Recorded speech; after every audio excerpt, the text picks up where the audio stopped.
सिया राम मैं सब जग जानी, करहूँ प्रणाम जोर जुग पानी।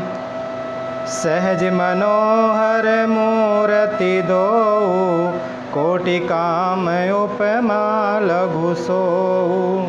शरद चंद निंदक मुख नीके, नीरज नयन भाव तेजी के। दोनों मूर्तियां स्वभाव से ही बिना किसी बनाव श्रृंगार के मन को हरने वाली हैं।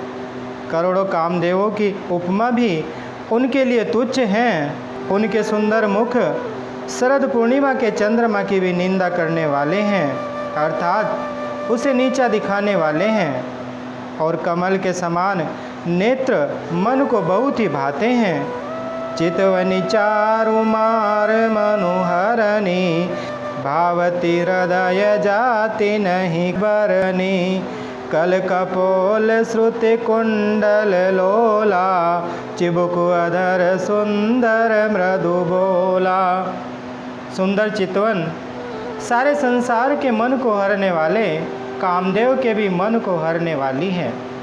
वह हृदय को बहुत ही प्यारी लगती है, पर उसका वर्णन नहीं किया जा सकता। सुंदर गाल हैं, कानों में चंचल झूमते हुए कुंडल हैं, ठोड़ी और अधर अर्थात होठ सुंदर हैं, कोमल वाणी हैं। कुमुद बंधु कर निंदक हासा, भ्रुकुटी विकट मनोहर नासा। भाल विशाल तिलक झलकाही, कचविलो की अली अवली लजाही। हंसी चंद्रमा की किरणों का तिरस्कार करने वाली है। भौहें टेढ़ी और नासिका मनोहर, ऊंचे चौड़े ललाट पर तिलक झलक रहे हैं, दीप्तिमान हो रहे हैं। काले घुंघराले बालों को देखकर भौरों की पंक्तियां भी लजा जाती हैं। पीत चौतनी सिरनि सुहाई, कुसुम कली विच बीच बनाई। रेखे रुचिर कंबु कलगीवा, जनु त्रिभुवन सुषमा की सीवा। पीली चौकोनी टोपियाँ सिरों पर सुशोभित हैं, जिनके बीच बीच में फूलों की कलियाँ बनाई अर्थात काढ़ी हुई हैं। शंख के समान सुंदर गोल गले में मनोहर 3 रेखाएं हैं, जो मानो तीनों लोकों की सुंदरता की सीमा को बता रही हैं। कंजर मणि कंठा कलित, उरिन तुलसी का माल। वृषभ कंद के हरिठवनी, बलनिधि बाहु विशाल। हरदियों पर राज मुक्ताओं के सुंदर कंठे और तुलसी की मालाएं सुशोभित हैं। उनके कंधे बैलों के कंधों की तरह ऊंचे तथा पुष्ट हैं। एड़ अर्थात खड़े होने की शान सिंह की सी है, और भुजाएं विशाल एवं बल के भंडार हैं। कटितु नीर पीत पट बांधे, कर सर धनुष बाम बर कांधे। पीत यज्ञ उपबीत सुहाए, नख सिक मंजु महा छवि छाए। कमर में तरकस और पीताम्बर बांधे हैं। दाहिने हाथों में बाण और बाएं सुंदर कंधों पर धनुष तथा पीले यज्ञोपवीत जनेऊ सुशोभित हैं। नख से लेकर शिखा तक सब अंग सुंदर हैं। उन पर महान शोभा छाई हुई है। देखि लोग सब भय सुखारे, एकटक लोचन चलत न तारे। हर से जनकु देखि दो भाई, मुनिपद कमल गहे तब जाई। उन्हें देखकर सब लोग सुखी हुए। नेत्र एकटक अर्थात निमेष शून्य हैं, और तारे अर्थात पुतलियां भी नहीं चलते। जनक जी दोनों भाइयों को देखकर हर्षित हुए। तब उन्होंने जाकर मुनि के चरण कमल पकड़ लिए। करि विनती निज कथा सुनाई, रंग अवनि सब मुनि दिखाई। जह जह जाय कुंवर बर दो, तह तह चकित चितव सबको।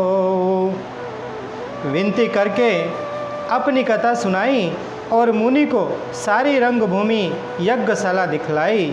मुनि के साथ दोनों श्रेष्ठ राजकुमार जहाँ जहाँ जाते हैं वहाँ वहाँ सब कोई आश्चर्यचकित हो देखने लगते हैं। निज निज रुख राम सबु देखा, को न जान कछु मरमु विशेषा। भली रचना मुनि नृपसन कहेऊ, राजा मुदित महासुख लहेऊ। सबने राम जी को अपनी अपनी ओर ही मुख किए हुए देखा, परंतु इसका कुछ भी विशेष रहस्य कोई नहीं जान सका। मुनि ने राजा से कहा, रंगभूमि की रचना बड़ी सुंदर है। विश्वामित्र जैसे निष्प्रह विरक्त और ज्ञानी मुनि से रचना की प्रशंसा सुनकर राजा प्रसन्न हुए और उन्हें बड़ा सुख मिला। सब मंचन ते मंचु एक, सुंदर विशद विशाल। मुनि समेत दो बंधु तह, बैठा रे महिपाल। सब मंचों से एक मंच अधिक सुंदर, उज्जवल और विशाल था। स्वयं राजा ने मुनि सहित दोनों भाइयों को उस पर बैठाया। प्रभु ही देखी सब नृप ही हारे, जनुरा केश उदय भय तारे। असी प्रतीति सबके मन माही, राम चाप तो रब सक नाही। प्रभु को देखकर सब राजा हृदय में ऐसे हार गए, निराश एवं उत्साहहीन हो गए, जैसे पूर्ण चंद्रमा के उदय होने पर तारे प्रकाशहीन हो जाते हैं। उनके तेज को देखकर सबके मन में ऐसा विश्वास हो गया कि राम जी ही धनुष को तोड़ेंगे, इसमें संदेह नहीं। बिनु भंजे उभव धनुष विशाला, मेल ही सिय राम उर्माला। अस विचारी गवनाहु घर भाई, जसु प्रताप बलु तेजु गवाई। इधर उनके रूप को देखकर सबके मन में यह निश्चय हो गया कि शिव जी के विशाल धनुष को जो संभव है न टूट सके, बिना तोड़े भी सीता जी श्री रामचंद्र जी के ही गले में जयमाला डालेंगी, अर्थात दोनों तरह से ही हमारी हार होगी और विजय श्री रामचंद्र जी के हाथ रहेगी। यो सोचकर वो कहने लगे, हे भाई, ऐसा विचार कर यश प्रताप बल और तेज गंवाकर अपने अपने घर चलो। विह से अपर भूप सुनि बानी, जे अविवेक अंध अभिमानी। तोरे हूँ धनुष व्याहु अवगाहा, बिनु तोरे को कुंवरी ब्याहा। दूसरे राजा जो अविवेक से अंधे हो रहे थे और अभिमानी थे, यह बात सुनकर बहुत हंसे। उन्होंने कहा, धनुष तोड़ने पर भी विवाह होना कठिन है, अर्थात सहज ही में हम जानकी जी को हाथ से जाने नहीं देंगे। फिर बिना तोड़े तो राजकुमारी को ब्याह ही कौन सकता है। एक बार कालव किन हो, सियहित समर जितब हम सो। यह सुनिया वर महिप मुस्काने, धर्मशील हरि भगत सयाने। काल ही क्यों न हो, एक बार तो सीता के लिए उसे भी हम युद्ध में जीत लेंगे। यह घमंड की बात सुनकर दूसरे राजा जो धर्मात्मा और हरि भक्त और सयाने थे, वो मुस्कुराए। गर्भ दूरी करी नृपन के, सिय बियाह बिराम। दशरथ के रन बाकुरे, जीती को सक संग्राम। उन्होंने कहा, राजाओं के गर्व दूर करके जो धनुष किसी से नहीं टूट सकेगा, उसे तोड़कर श्री रामचंद्र जी सीता जी को ब्याहेंगे। रही युद्ध की बात, सो महाराज दशरथ के रण बांके पुत्रों को युद्ध में तो जीत ही कौन सकता है। मंगल भवन अमंगल हारी, द्रवहु सुदशरथ अजर बिहारी।